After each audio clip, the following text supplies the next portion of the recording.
joined today by Nicolas Leblanc. He is CG supervisor, modeler, and 3D generalist.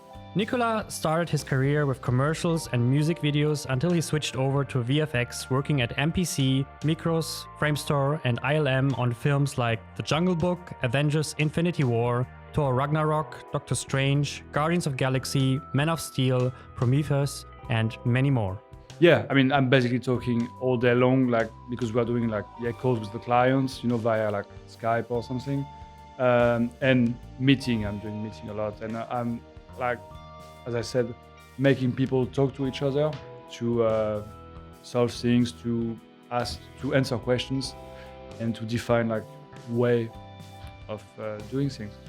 So yeah, and even when I'm doing a meeting and I don't know the answer because it's just like, let's discuss that specific question, you have to drive the meeting a little bit, because otherwise you will end up with like people in a room just like, what do we do? I'm your host Alexander Richter, and you are listening to the 21 Artist Show, a podcast that inspires creatives to make meaningful content to pursue their passions. I'm talking with creators, artists, and engineers about their careers, the lesson they have learned, and how to make an impact.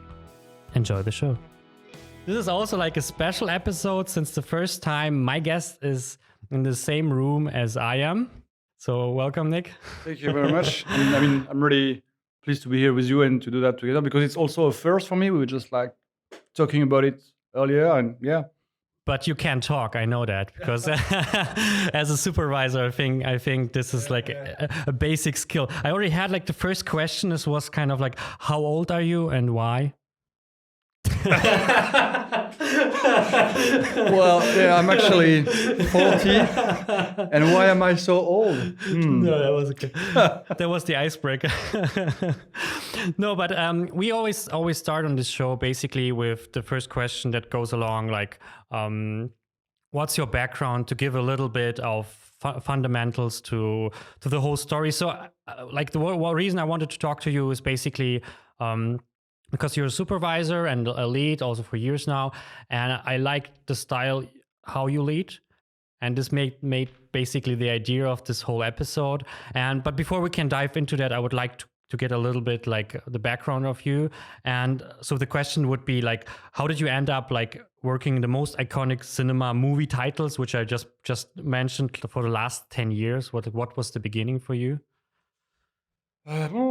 Once upon a time. No, I mean, you make me feel super old now. Yeah, I mean, I did like a regular scholarship, like nothing special about it. And then after my bachelor degree, I mean, in France, I went to like CG school for 2 years, when you learn a bit of everything. Bachelor degree in what? Bachelor degree in economic. Okay. Economic and science. And then I went to like a CG school for a couple of years, when it was in 1987. So it was the beginning of pretty much CG. I mean, not CG, but it was pretty much rudimentary at the time. And so yeah, at the time, the industry wasn't that specialized. Like, you were doing a bit of everything. And so yeah, I learned that, and then I jumped into, as you said, the music video commercial, where you have to do a bit of everything, because it's, and especially like in France at the time, it was always like small groups of people, 2, 3 people doing a full music video, so you have to be everywhere.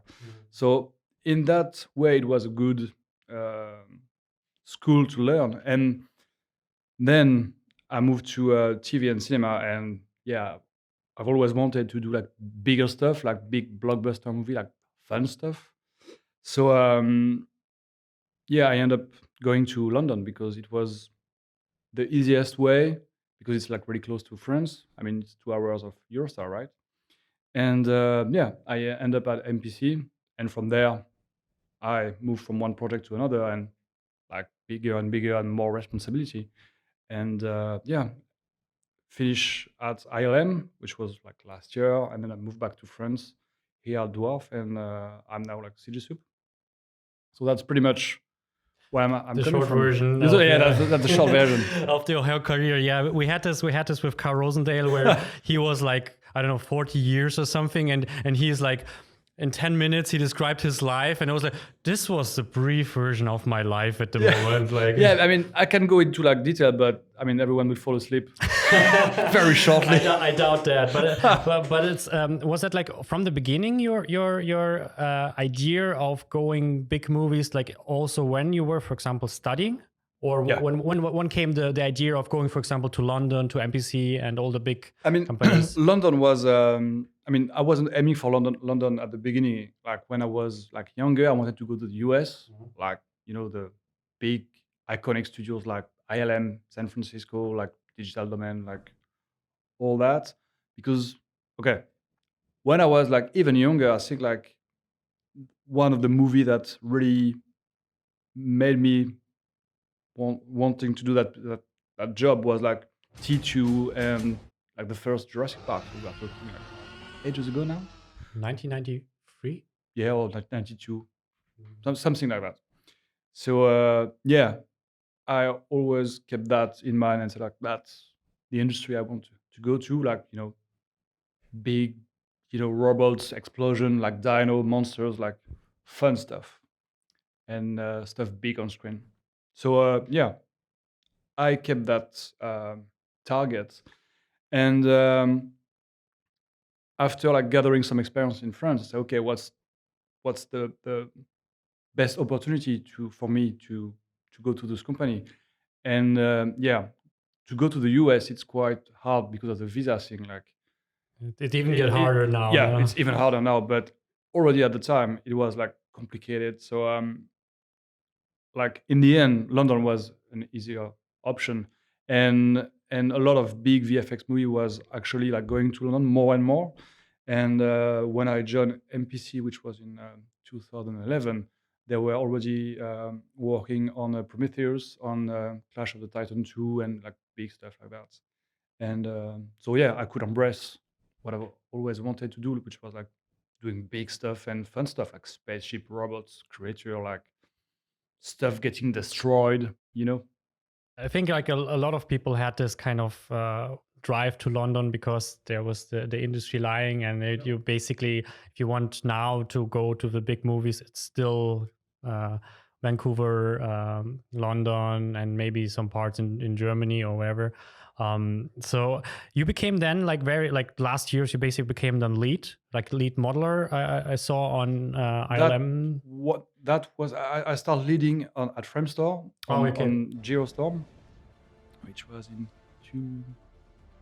2014, I think.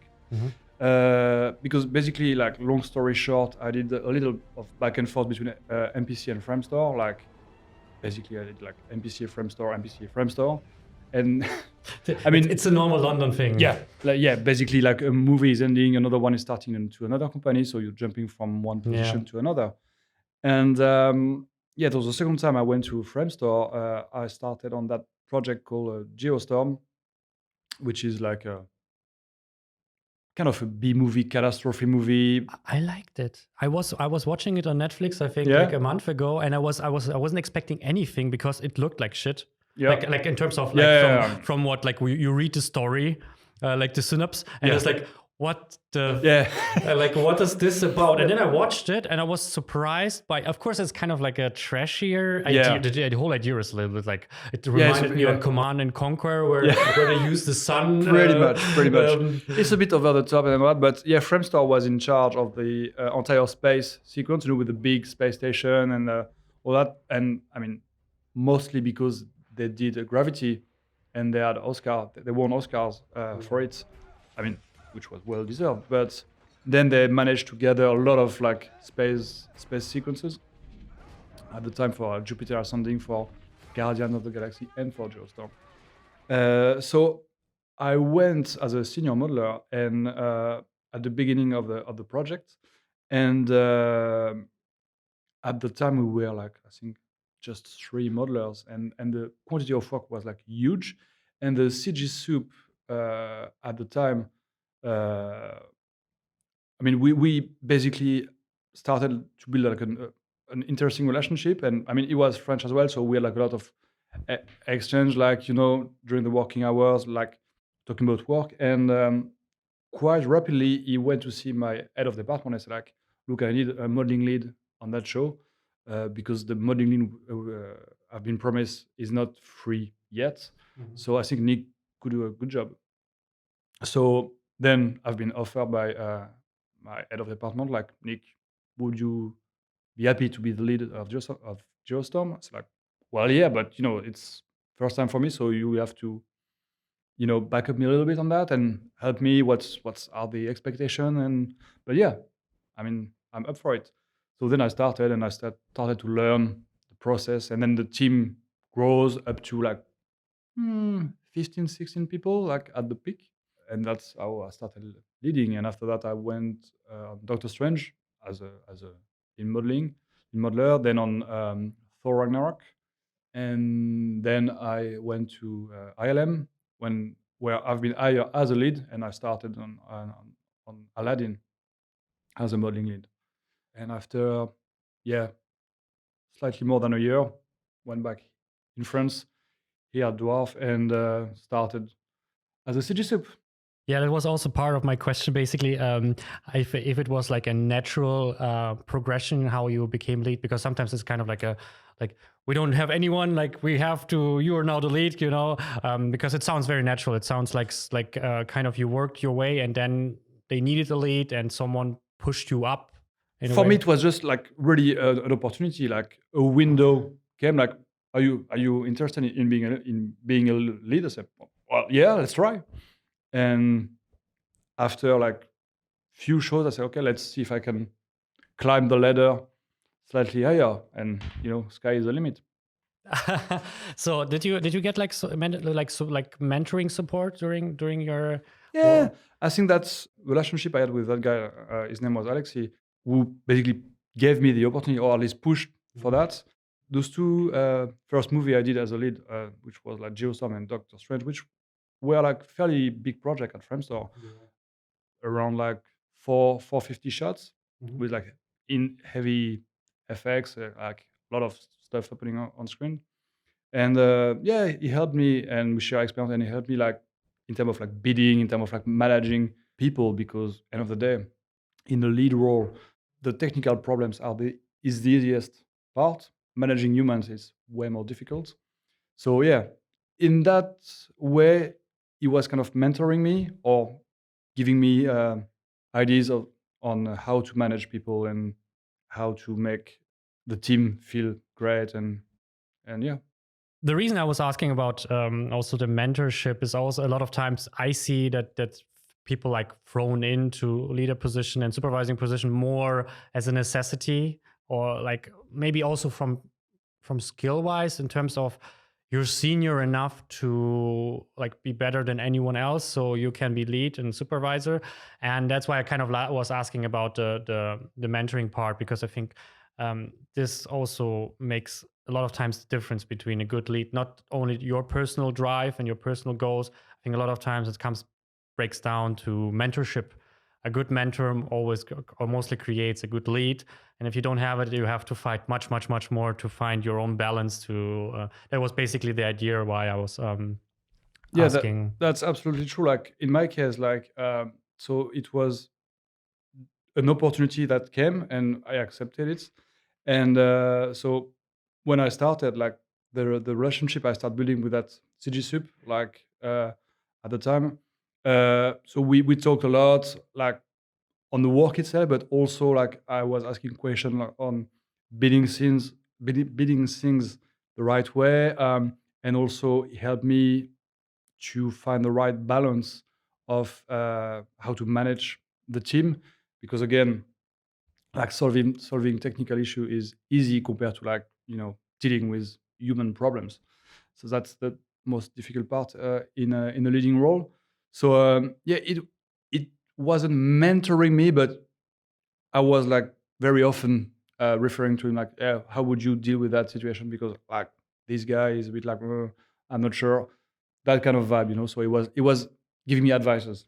I know what you mean. So basically, he didn't have a program or so, No, but no. he take the time for you and was kind of like accessible. And if you had a question or had a problem, he could give you advice or something. Yeah, like yeah, that. exactly. In a way, this is kind of mentoring. Yeah, but in an unofficial way. Yeah. But yeah, I know what you mean. But it was nice to have someone that which basically went through the same step I did, which can share his experience with me. Yeah. So I think before we dive deeper, I would be interested in your definition, because you now had both roles. What's exactly the difference between a lead and supervisor? Like in terms of, doesn't matter which position you are, modeling or lighting or whatever. I would say, or you can describe one and then. I would say lead for me. So you're still on the battlefield, like you're dealing with a small to medium group of people, and you're still on the battlefield, like outputting stuff as well. Soup, you have to take a step back and have an even broader look and an even bigger overview of things, and you're dealing with really more like workflows in general, like resources, bidding, and yeah, that's the main difference I see. Like, what does it involve, like in your daily process or in your management style, when you compare, say, what's the lead doing, like his whole, like most of his day, like a lead is basically from your point of view? Yeah. I mean, for me, a lead is really helping his people, like outputting stuff. Like he could make some tools, like doing small scripts or showing workflow. The thing for me when I was a lead, like it's really not you being like in modeling, for instance, if we apply that to modeling, because that was me at the time. Yeah, it's really not you, the superstar anymore. Like, you're not the one which is going to output the most complicated or like most beautiful model of the show. Your role is to make things running smoothly, help the other modeler to uh, be on time, deliver quality, and basically enjoying the ride. So that's your role. So with that in mind, you're spending time with them individually.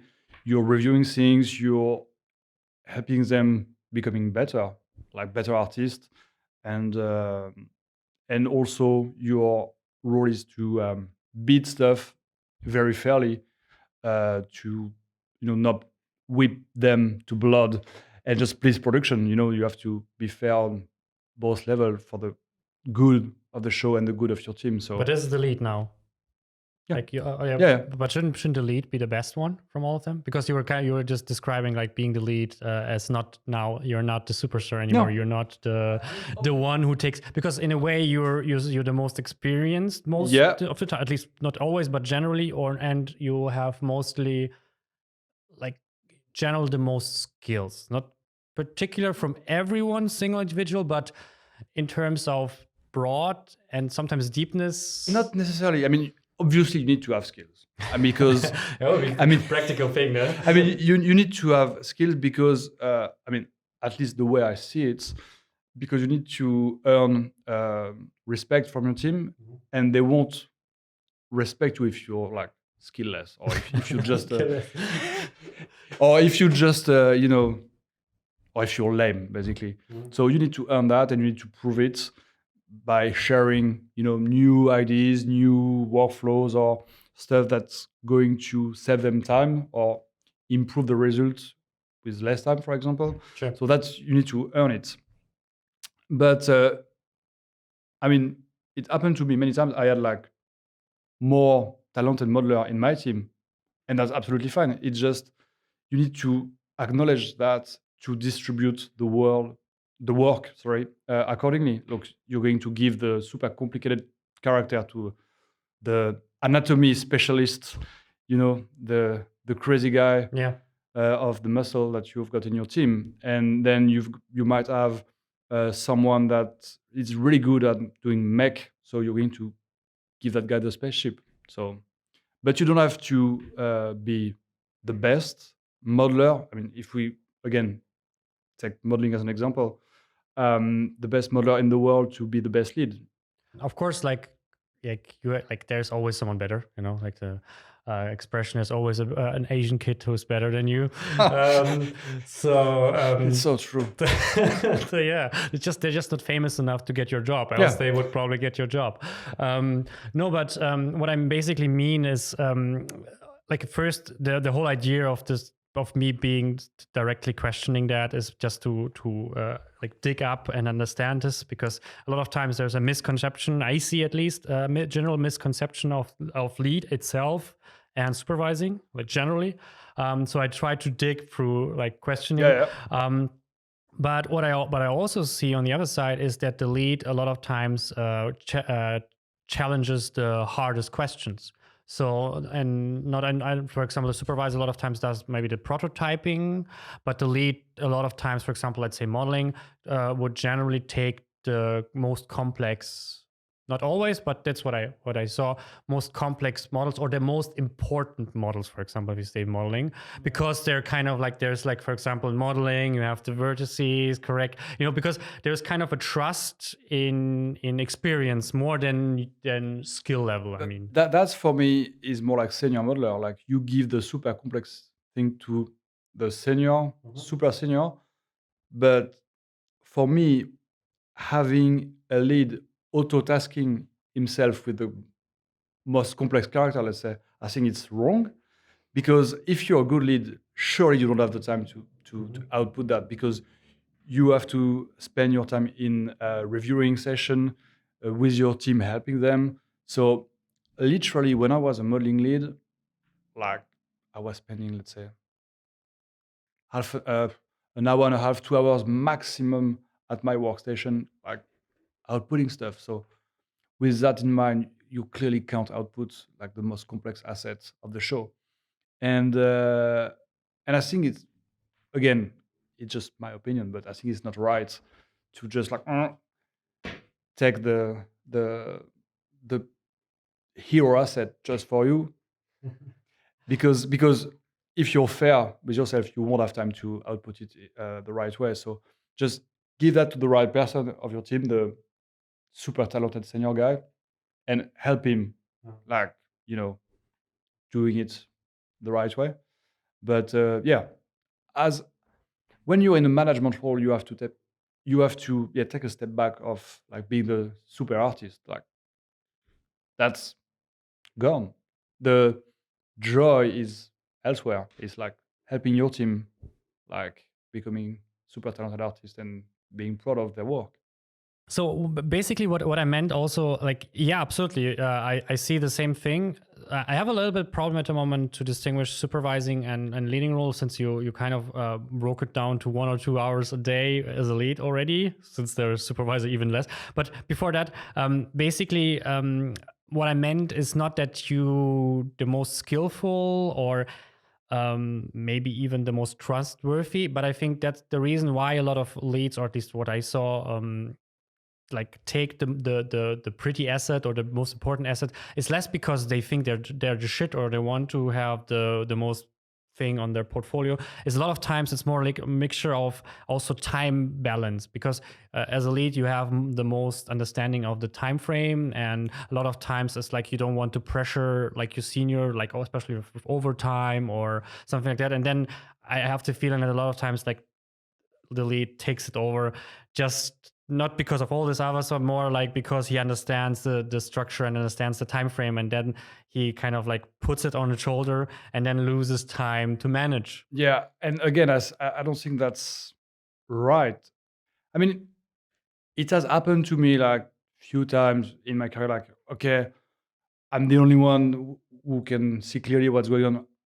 Yeah, I'm going to take it and put it on my shoulder. But it was in some cases like an emergency or like something in a rush. But I don't think that's globally the right thing to do. And I think as a lead, if you see clearly what's need to be done, the way it should be done, and it's not the case with your team. Your role is to share that knowledge with your team. Like, okay, I've got a clear idea of how we should approach this, how it should be done. I'm going to share it with you, and trust me on this. But you guys are going to do the work and basically follow my lead. No pun intended here. But and this is how you're going to help them becoming better, because you've got the vision, but you need to share it. Because again, if you're doing your management role right, you don't have time. So I mean, unless you're working during nights, which is like not going to happen. Yeah. But there is no way. But I think this is a good point of how you can check yourself. Basically, if you kind of define your role like you defined it, and you find yourself doing something else, you maybe doing it wrong in a way. Like, like basically if you, for example, sit more hours in on the asset, for example, than in discussing structure, managing your team, maybe something on your leadership style is not, let's say, productive. It's not about being wrong or something. Like, you can have different, like there's like a scale of how you lead. But I think, like, if you find yourself like managing less than like doing work, it's maybe not, you're not in the right position, or maybe you're more in the feeling of being a senior than really elite. So what is exactly now the difference between the supervisor now compared to, because I feel like already we're 1.5 hours of doing work, like potentially. So just for me to clarify, what you mean by soup, you mean like CG soup, what I'm doing now, or soup on a discipline? Is there a difference?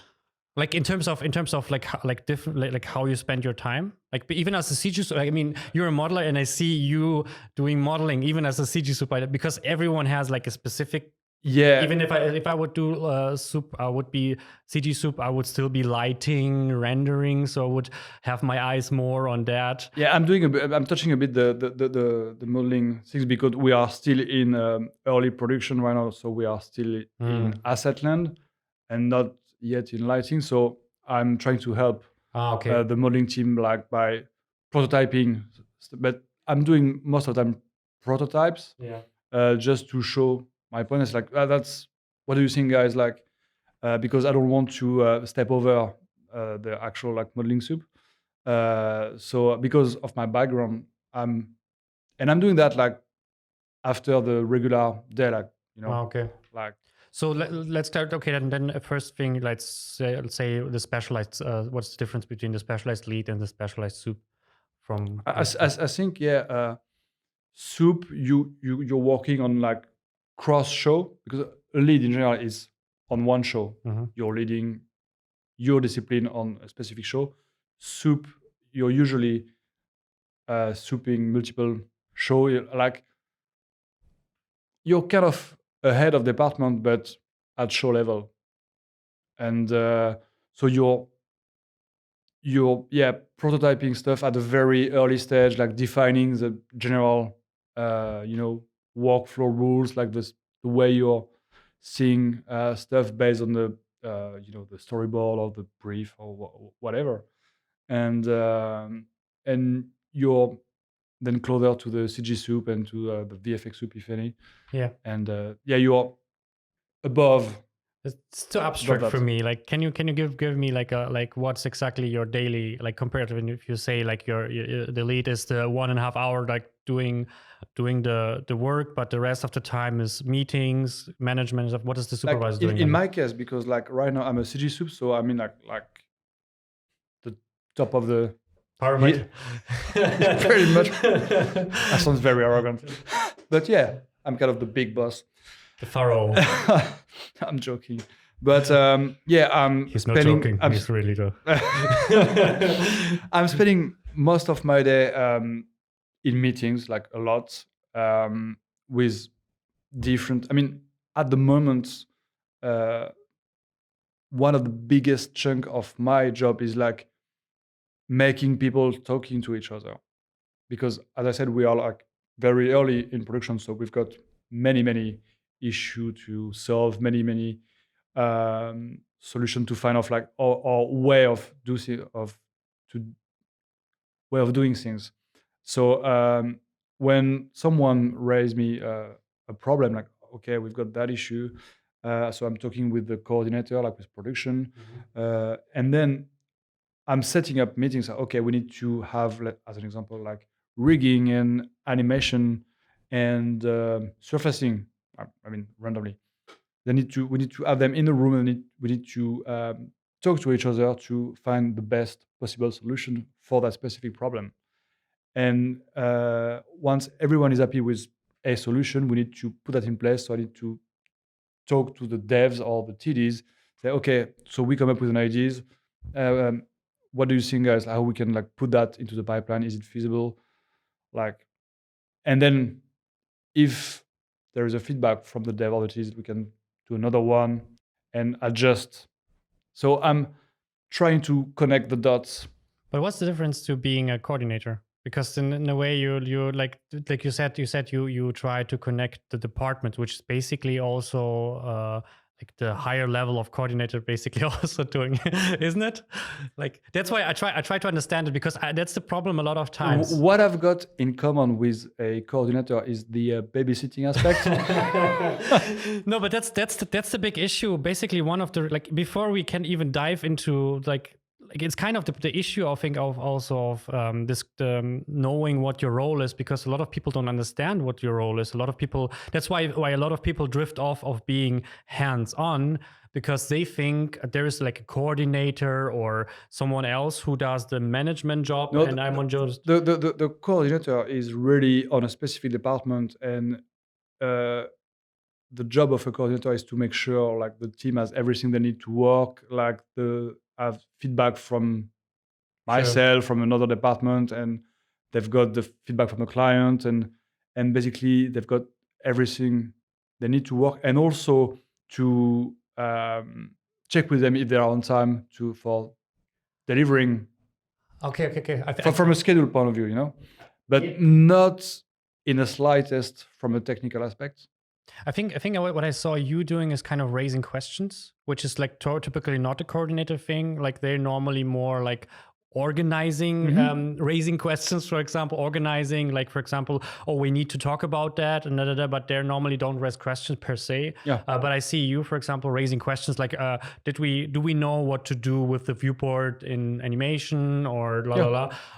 And of the other side, probably if questions are raised, like, again, like the coordinator can maybe coordinate a meeting, but in terms of the supervisor, kind of has to decide and maybe investigate the question, like how many vertices should be in the scene, or like whatever.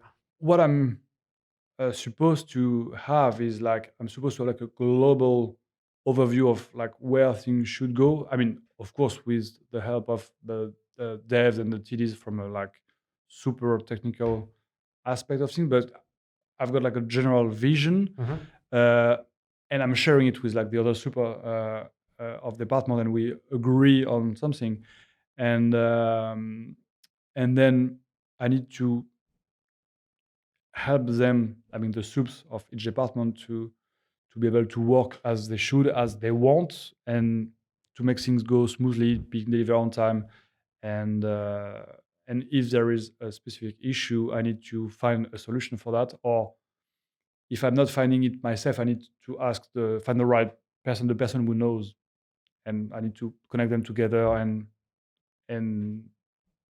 make them finding a solution.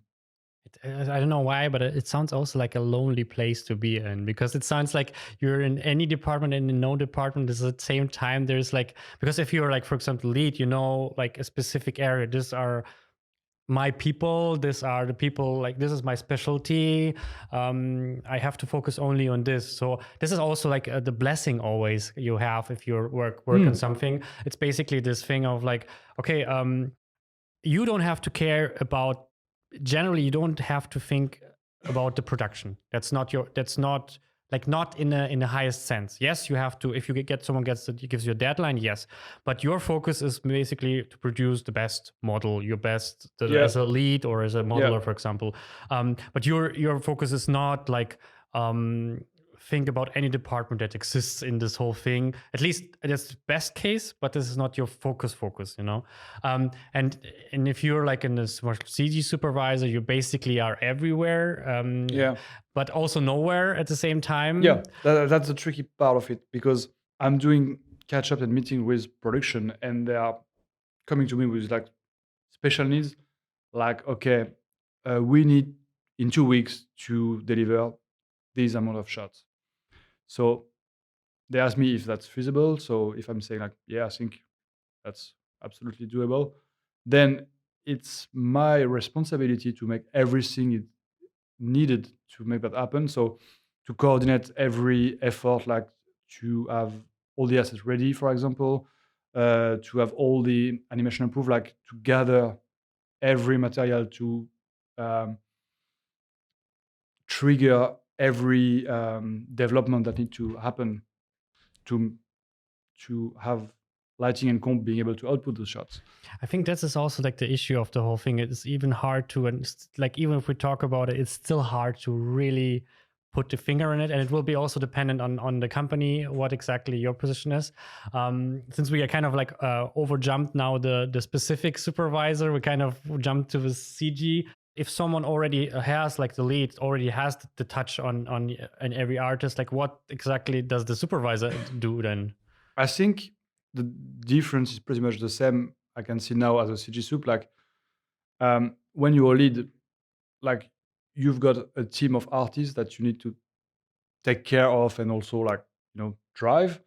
When you're a soup, you're pretty much never talking to the artist. You're talking directly to the leads, and so on. When you're a CG soup, like your closest friend are the soups or lead if there is no soups. Yeah. But yeah, you're away from the ground and from the artist.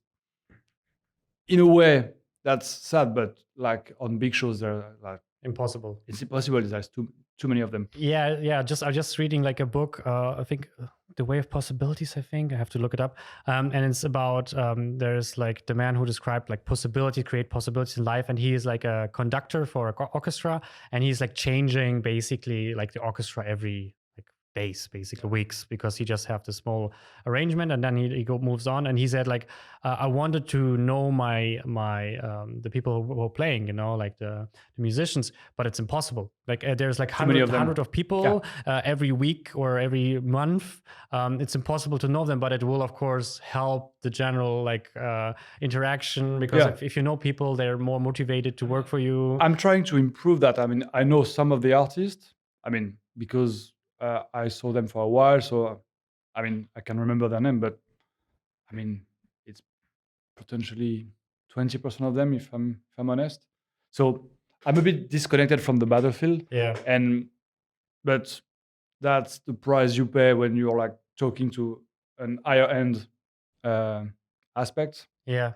It also means like the higher position, like if you start as an artist and go to the lead, go to the supervisor, specialized supervisor, and then CG supervisor, you basically also, on one hand, go away from the work. It's getting kind of complexer because it's kind of narrowed down to the most complex parts. Basically, like you for example, you have the most complex asset and even more complex asset, and then suddenly it kind of breaks down to just the decision of like how many vertices will be in the scene. You basically don't touch it anymore. But on the opposite side, like kind of a pyramid, you're on the top, by the way. It opens up something else, and it means like the communication, for example, the soft skills would become more and more important. Like with every step, your soft skill, because basically what you described, like you talk like most of the time, or write emails, or are in Skype calls. Yeah, I'm talking that much that sometimes my mouse is getting sour.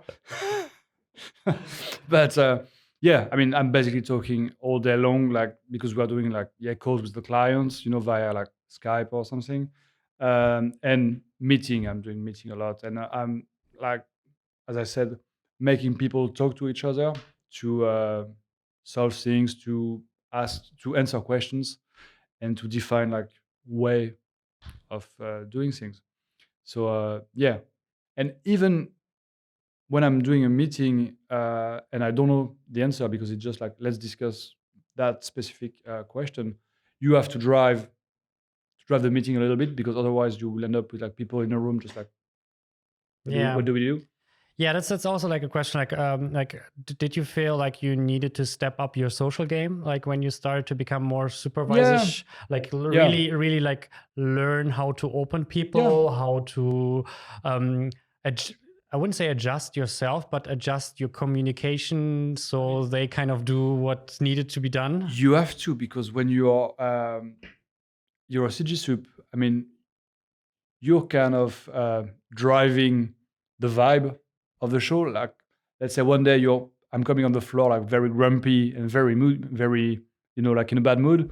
Like everyone was like, oh, okay, what's wrong? And it will set the tone for the rest of the day. So I mean, that can't happen. So you have to be a bit like happy, or like relax and say, hey man, how's it going? Like, do a little joke.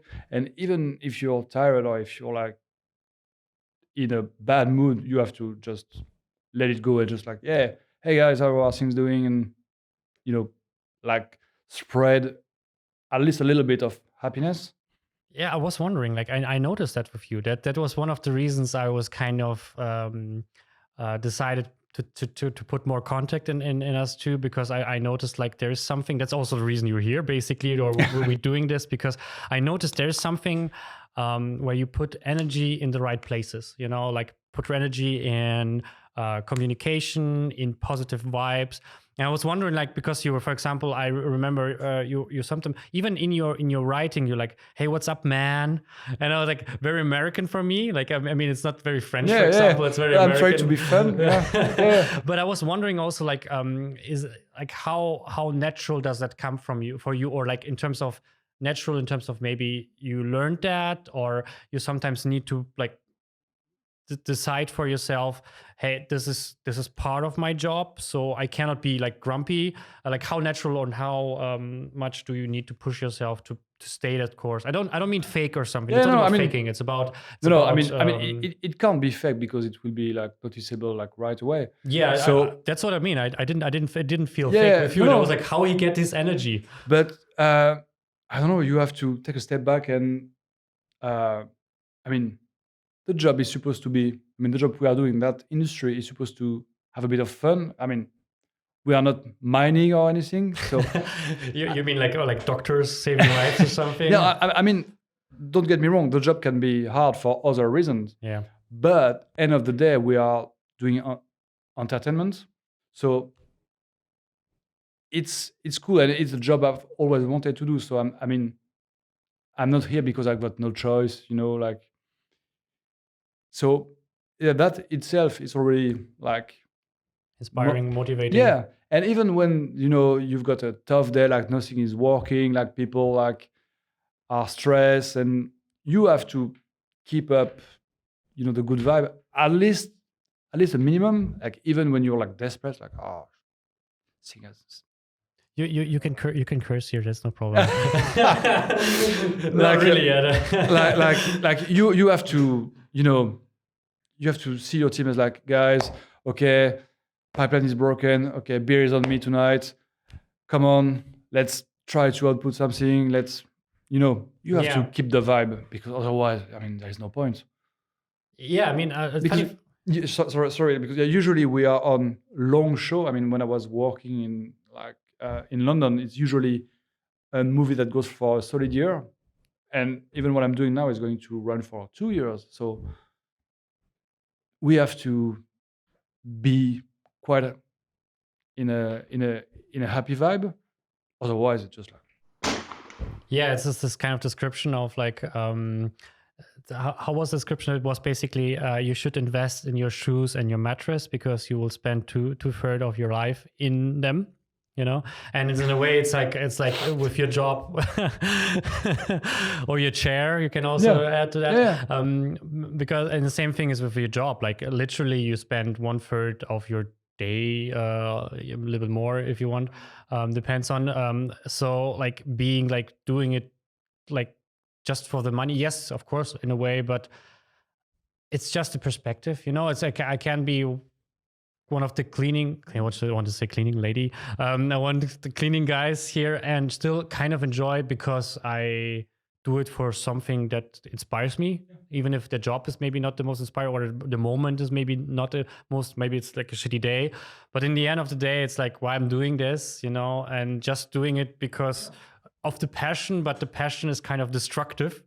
I'm not sure if that's the best course of action, but I see that a lot. Yeah, but at least even when you're a shitty day, if you're like sharing a joke here and there, it's kind of like releasing the pressure a little bit, because Also otherwise, for like, yourself, yeah, basically. yeah, and don't get me wrong, like being like that is not it doesn't mean like being a buffoon, like just like Like a clown. yeah, no, but it's just like when you're going to see like a member of your team, like, hey man, like how is it going? Like, I've got a little mission for you, when you need to ask for something, and like you don't want to go to see that person. It's like, can you do this for me, please? Thank you, and just like run away. Like, there is no way that's going to happen, and the vibe will just like becoming toxic very quickly. So at least my way of doing this is just like, hey man, how is it going? Like, how's your day? Okay, I've got a special mission for you. We need to Prod asked me to ask you to do this, and this. What do you think? Is that feasible? Can I help you with um, this? Any part, or is it all good? And that's I think that's how you extract the best of the people. It's just like A, asking nicely, B, offering your help, and see if for some reason that's not possible. Well, just don't blame the guy, and see if the reason is like valid, and inform production or something, and cover your team.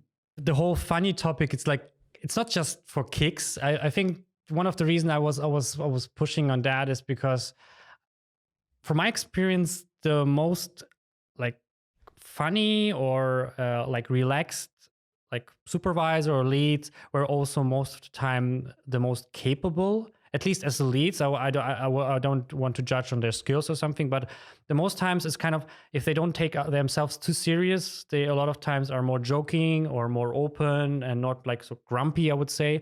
And that's why I think it's really important, because I think it's part of the skill of communication, is besides not taking yourself so serious, but it also ends up, if you don't take yourself so serious in your position, you become this kind of motivator and kind of reflect of what do I enjoy. And it's like the work per se, like the project is not my day, like doesn't make my day per se. From my point of view, I always had these two things: the challenges of the day and the people. And so one of them is the people, for example. And if you have a shitty day and things don't go wrong, things go wrong, and you feel already bad, because of course the higher the position, the more responsibilities on you. So for example, if things go wrong, you feel it more, because now it means you maybe, for example, I don't think about schedule.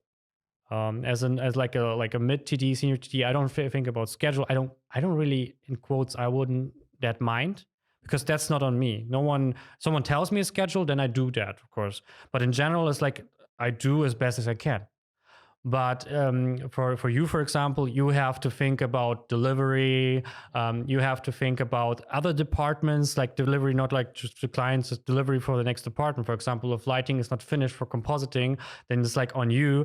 And it's kind of like, even if you can brush it off, it's kind of like creates a second like failure for yourself feeling. And I think that's why it's so double important to even then like don't take yourself too serious, make your position too serious, and then even flip it and make it enjoyable, so people are not so stressed even more, including yourself. And that's the thing. I think that's what I don't understand sometimes. But again, I'm definitely part of the problem sometimes.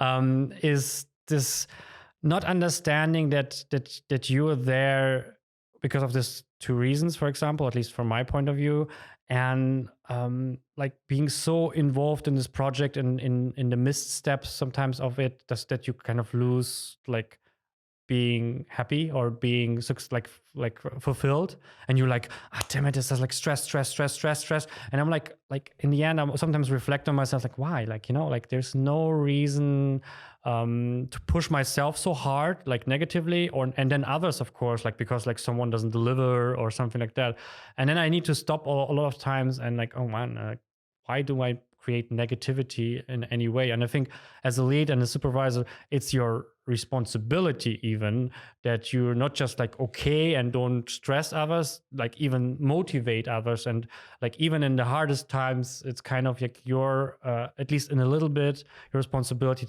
to keep them motivated, because it's the only way how you can dig it out.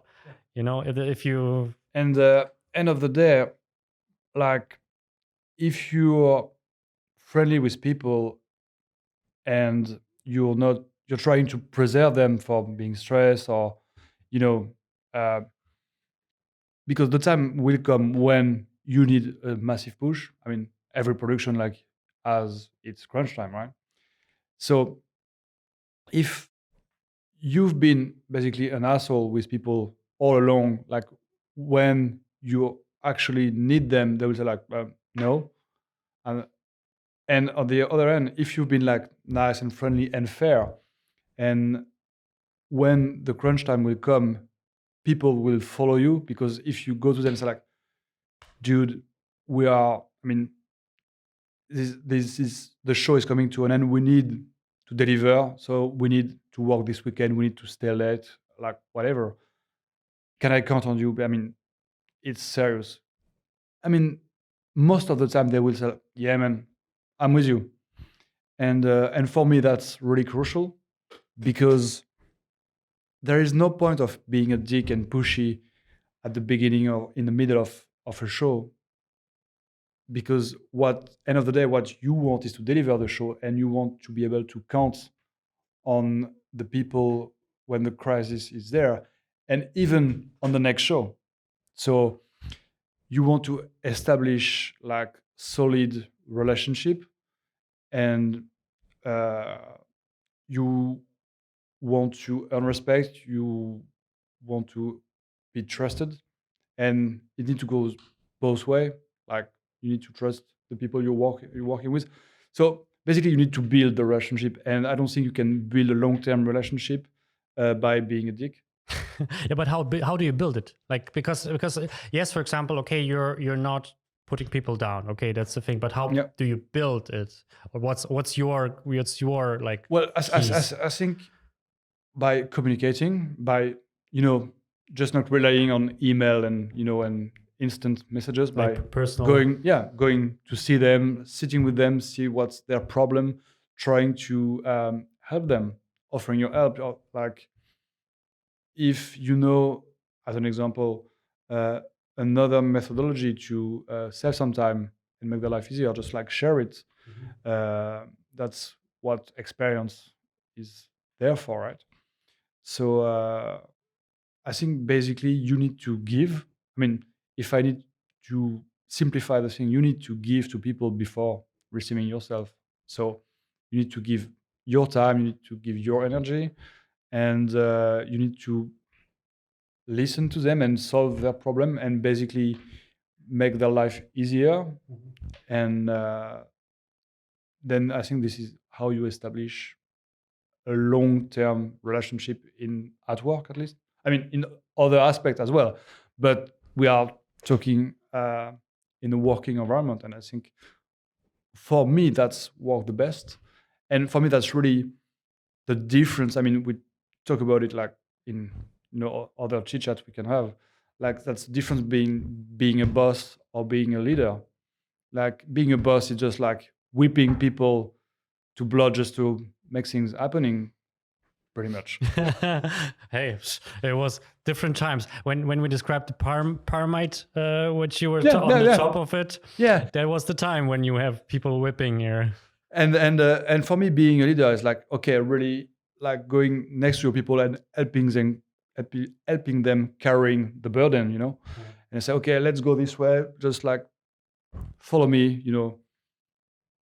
The metaphor would be like the William Wallace aspect of things. So you're on the battlefield, you're helping your people, and they will follow you. We switch on the graphics here of your of what you described before with the boss and the leader. I'll find the graphic. Yeah, I think that's it. Like, if you're friendly and kind, and on the other hand you're fair as well, because when people fucking things up, you need to tell them like, man, this is not cool.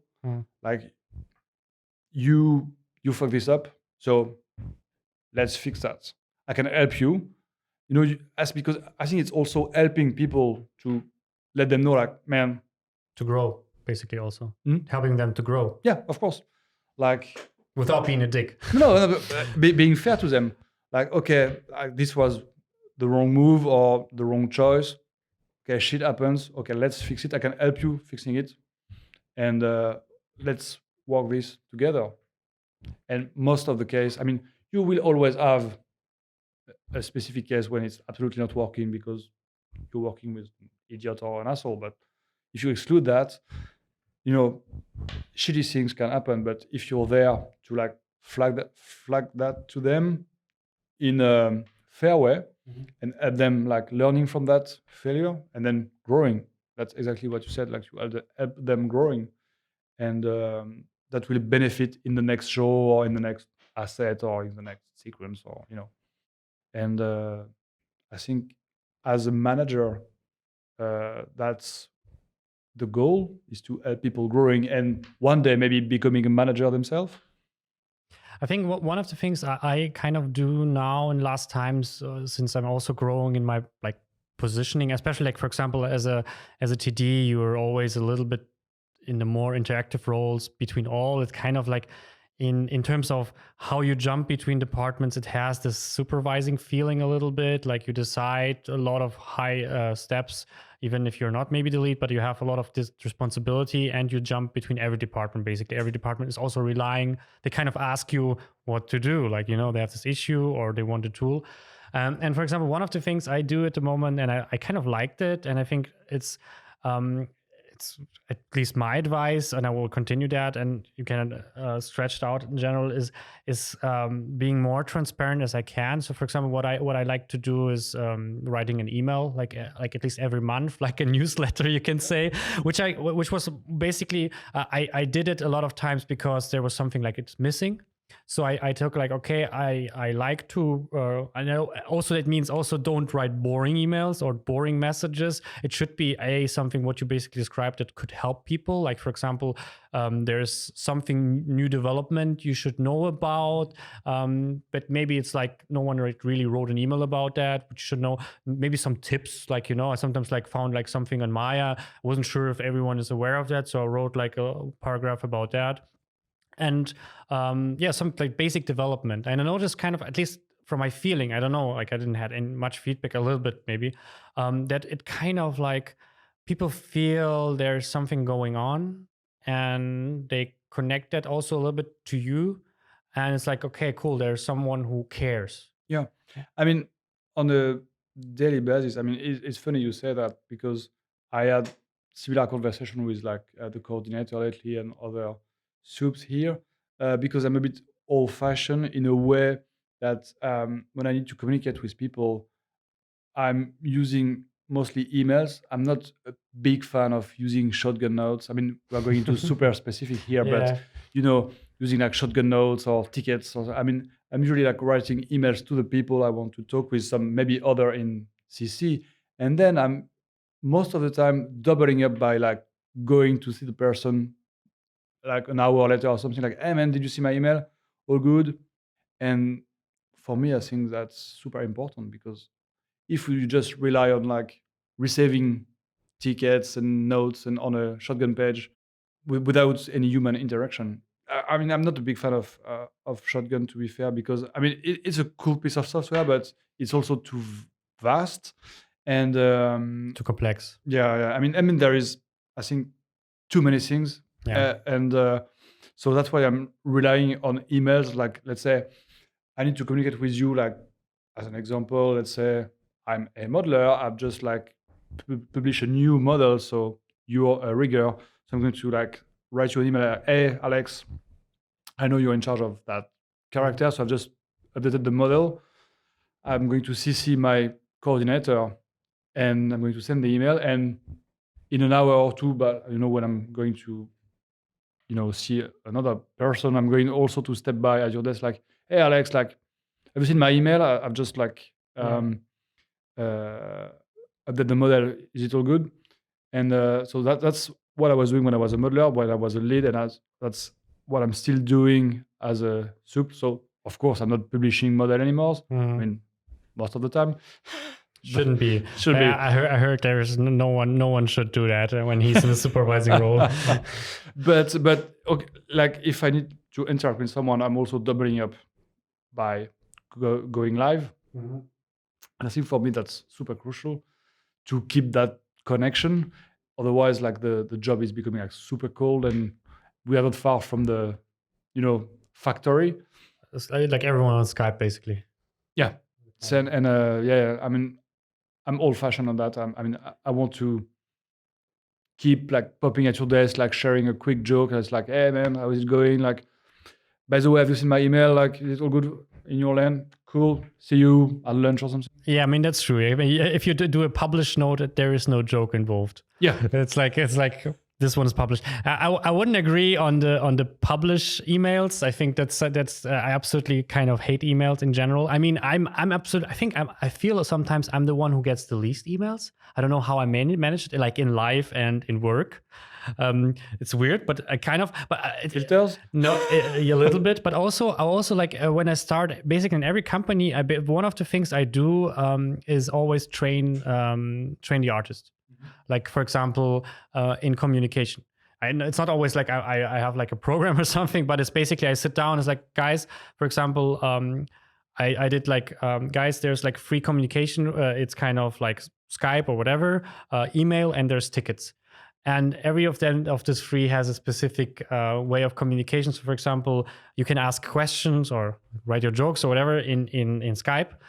You write just announcements in emails like, hey guys, there's a tip, there's a problem, and you write problems or features in tickets, because else you get like swept by things. And the same thing, of course, for publishers. If you start to get emails for every publish, like you get crazy. So yeah, in a way, this is like where Shotgun, even with, I agree, like it's completely over feature. It's like feature creep in software product.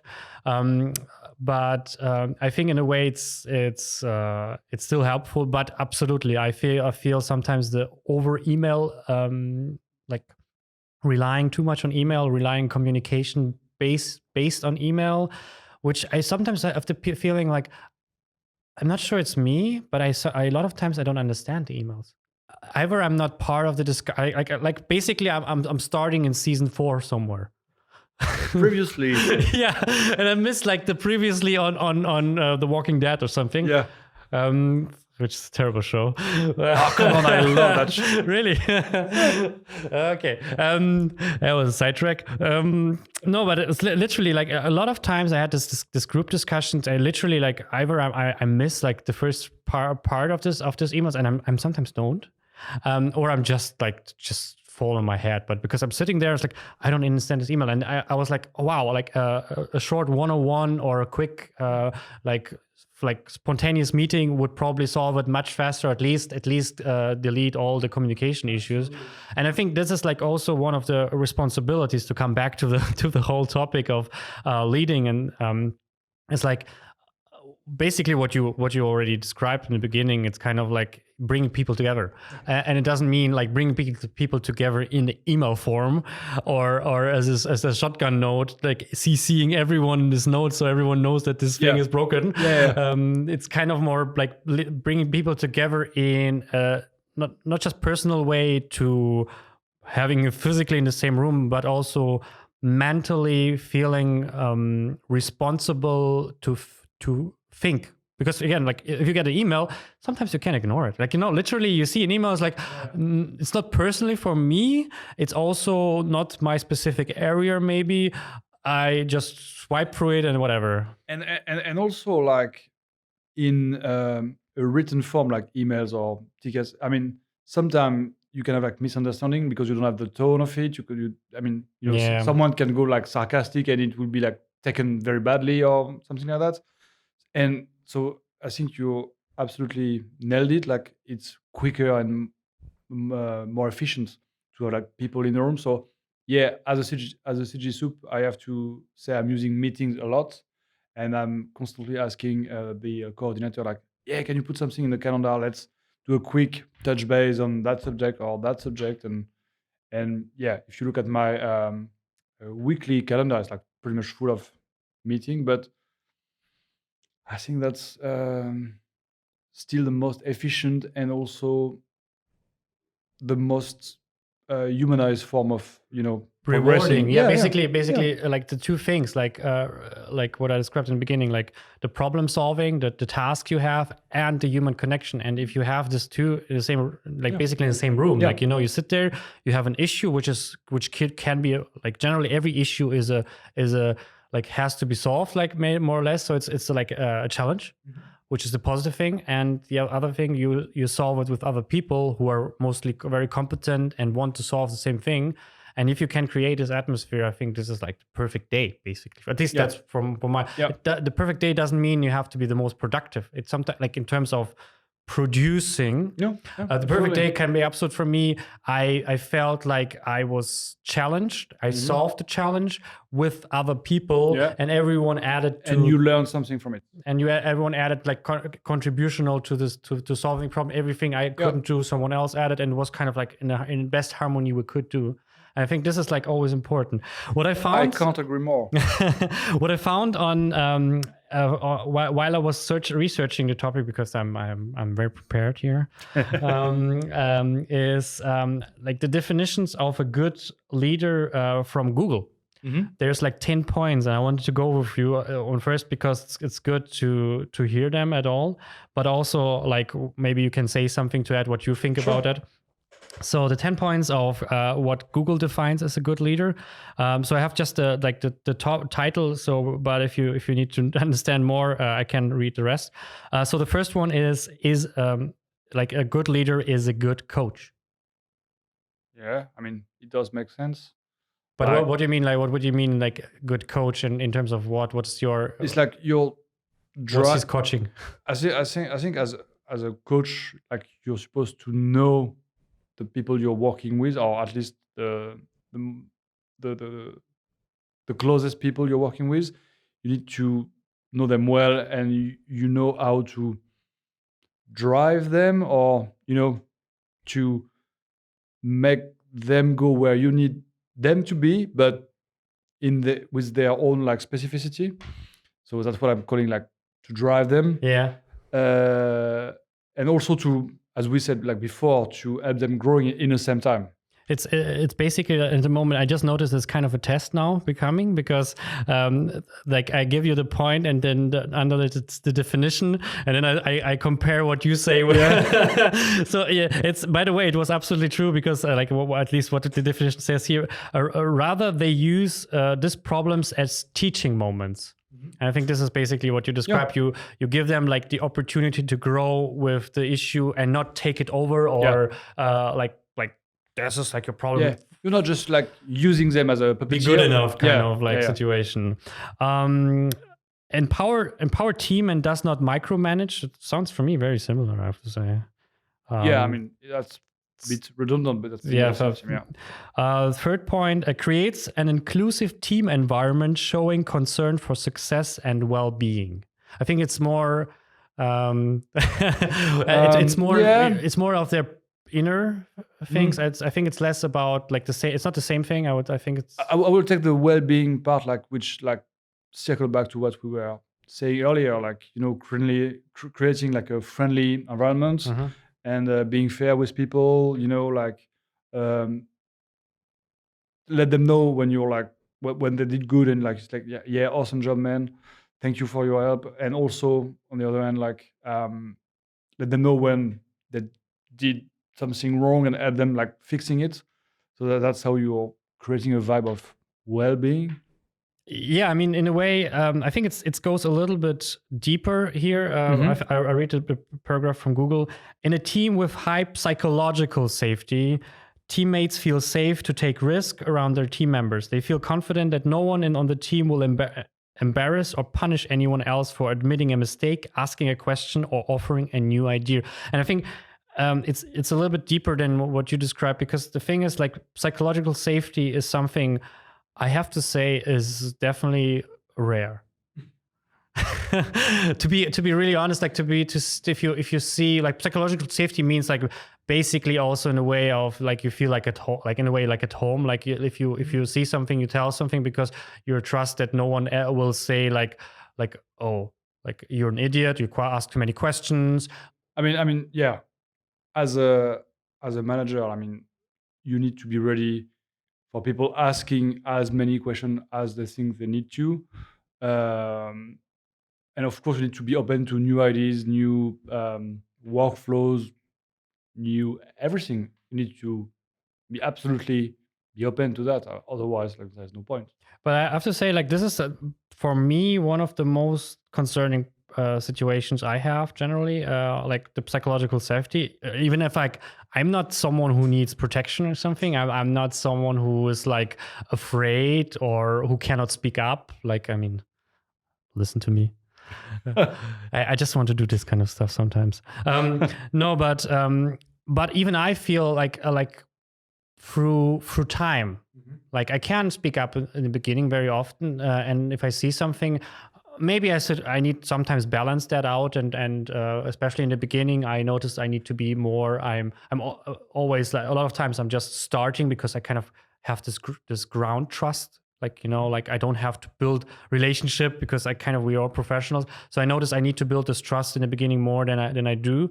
But, like, the safety also kind of where I feel like after a while asking questions, because I literally don't understand, and I kind of build the way that if I don't understand, I ask question until I do, even if it's sometimes not 100% my work, but, like, kind of touches what I do, like, what is the general naming of a folder structure, like, I know maybe how I should name this folder, but my question is regarding, like, what if I create folders in the future? Like, it's a very simple problem, but like, a lot of these small things create this general issues, and then you ask that, and very fast people show you it's not appreciated. They show you that, like, you're dumb or they're annoyed, and most of the time I notice that it's not as, like, again, it has nothing to do personally with me. It's most of the time insecurity. It's most of the time something they don't know. Yeah. But they give you the feeling of you're wrong, like, why you're so dumb. I literally had a situation where I was asking the question because, like, someone asked me something, like, workflow wise. I was, like, asking the question, and they explained it to me in a group, and I was like, I don't understand. And I was thinking, my thinking was, like, if I were to explain the other person, like, step by step what to do, I couldn't. And so I asked again. And I was like, and I failed already. But the second time was like, the rest of the room was like, yeah, like, whatever. And I asked again. And I was like, da da da.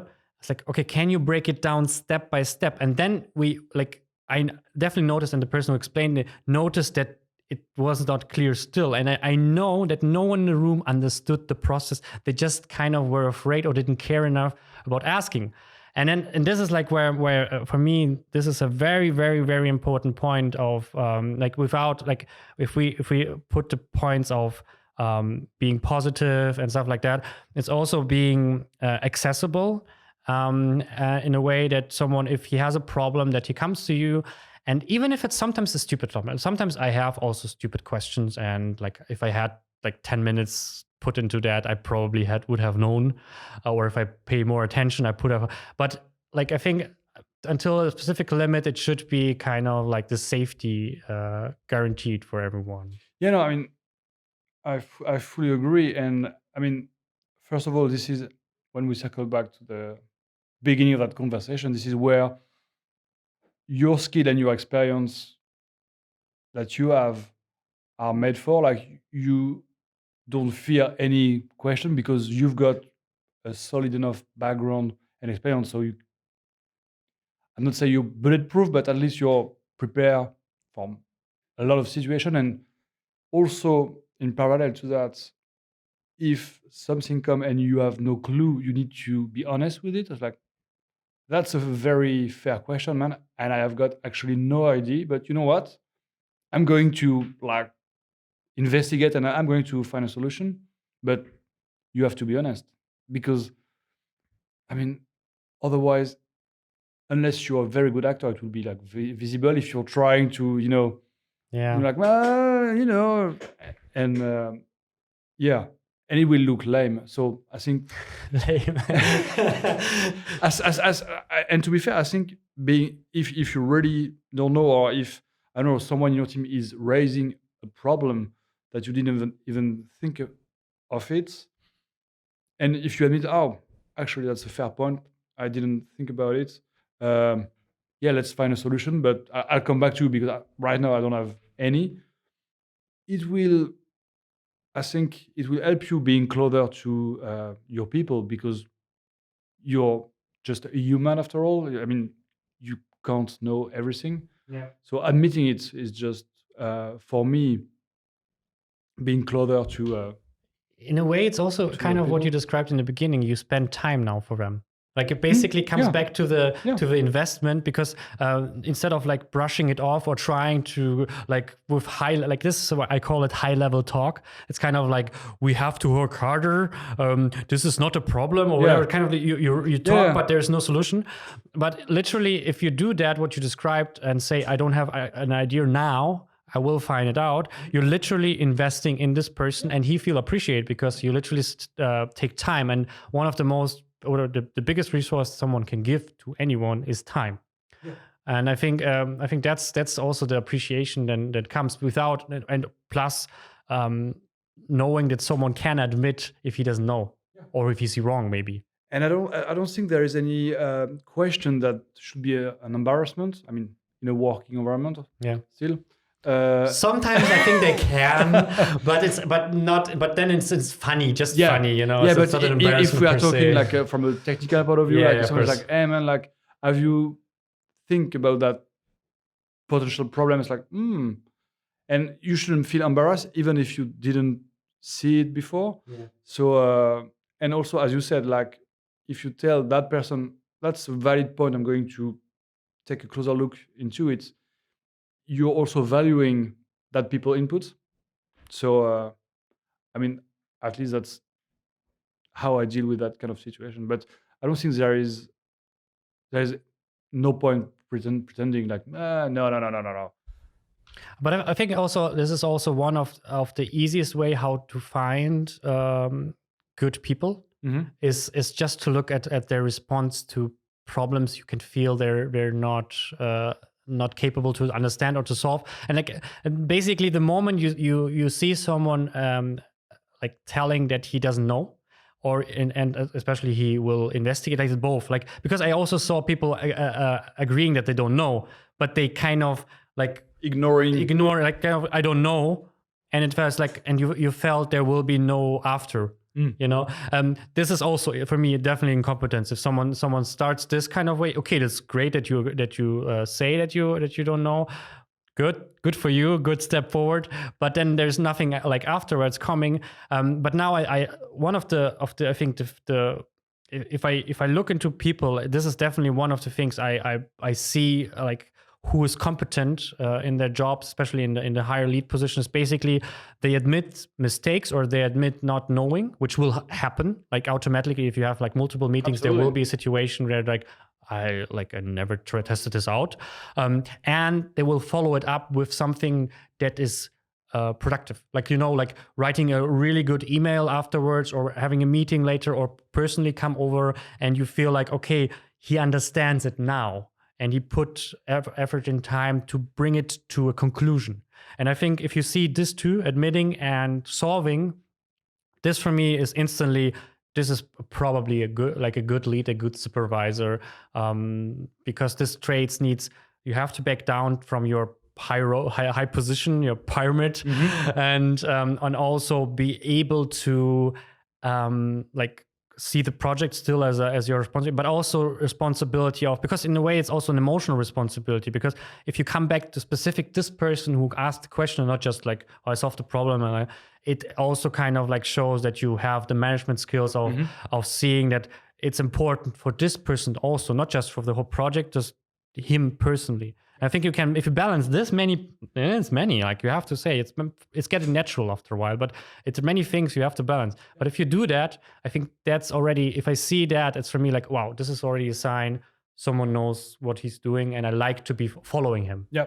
Yeah, I mean, and again, end of the day, that's, as a manager, that's all you want, like people following you and, trusting you.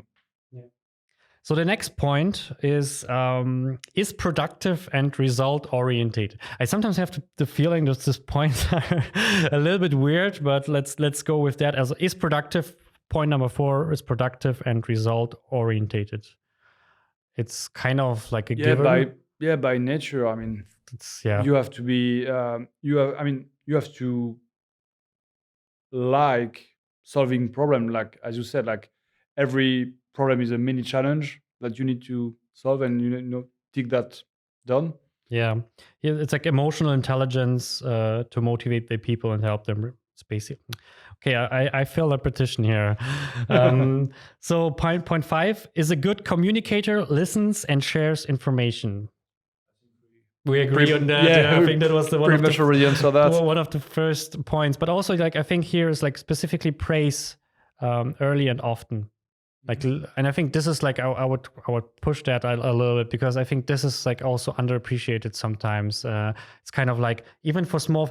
I had the weird situation when I was working in London at Framestore. I like, everyone had this American way of speaking, like, wow, this is fantastic, this is awesome. For me as a German, it was super weird, because like you literally it's a bit too much. Yeah. It's unusual, and in a way I kind of appreciate it, because it's kind of very motivational, but sometimes it can be a little bit too much and too disguising of situations. Yeah, you've got a bit of that vibe, like everything is awesome. Yeah, exactly. And then you sometimes don't know when it's not. And for me in the beginning, like I needed 2 days to adjust to that. They were looking over my shoulder and saying like, oh, this is awesome. And I'm like turning around like, no, it's not. Like, I didn't say that. I never said that. But in my mind, it was like, I was like, just, okay, my outer was like, thank you. And my inner was like, no, it's not. But not because I was like negative. It's most like, I know what it is. I know it was a test or something like that. And I kind of liked it. So I tried to adapt it a little bit, because in a way, being positive and praising is definitely something, especially if you, in a given way, especially like, it's just a little bit more given, and it just shouldn't be over, so it's getting unbelievable. Yeah. But I think in a way it's something that's a little bit missing. Yeah. Maybe in the areas I was working. Yeah, you have to find the right balance between like being over the top, like everything is like awesome, like even when it's not. Great guys, good job, amazing, like No, you have to balance that a little bit, because like if you keep saying it's awesome, like when. I mean, no one will hear it anymore when it really is awesome. Yeah. So no, you need to. Let's get used up. Yeah. But again, I think it's fair. I think this is one of the things, like building trust and stuff, is also like creating atmosphere where people know that you can praise, that you can have this positivity. I think this is an important point. So this one is interesting. Point 6 supports career development and discusses performance. I think this is also very underachieved, because also like there's, from my feeling, like there's I don't care situation in a lot of leads, a supervisor, in terms of this kind of things. Yes, of course they care production wise, but less of like career development and discusses performance. Yep. Performance are mostly, for me, performance. I think I never discussed performance per se, but it's mostly connected to like, I don't know, it's like company politics. Mm-hmm. It's rarely connected to personal. What I did is, like, I ask sometimes with the developer, with a lead or supervisor I trust, last company, for example, I asked them what he thought working with me. It was kind of like personal. He also asked me that. He also originally came from DNEG, and he had all this kind of standards. And he's like, I would like to talk with you just to give you feedback on you. And I was like, wow, this is amazing. I like that. I think this is something helping you grow in a way. Yeah, and that's what they do. Like in big companies, like they do either like annual review based on the last year performance or end of the show review. And yeah, I think as a lead or a soup, that giving feedback to your team, I mean, it's connecting to what we said previously, like help them growing and potentially becoming themselves a lead or a soup, after. So yeah, I think give fair feedback when they succeed and or when they failed, or there is that thing in the UK which was like start, stop, and continue. So I think that's a good template of like the thing you should start doing, the thing you should stop doing, and the thing you should continue doing. And yeah, if you can be fair with that, I think that could be appreciated from your team. This concludes part 1 of this 2-part series. Next week, we continue exploring the role of a leader while talking about self-promotion. If you came this far, make sure to share with us which characteristics form a good lead for you. Like and subscribe if you enjoyed this video and would like to see more in the future. Thank you for listening. See you in part 2.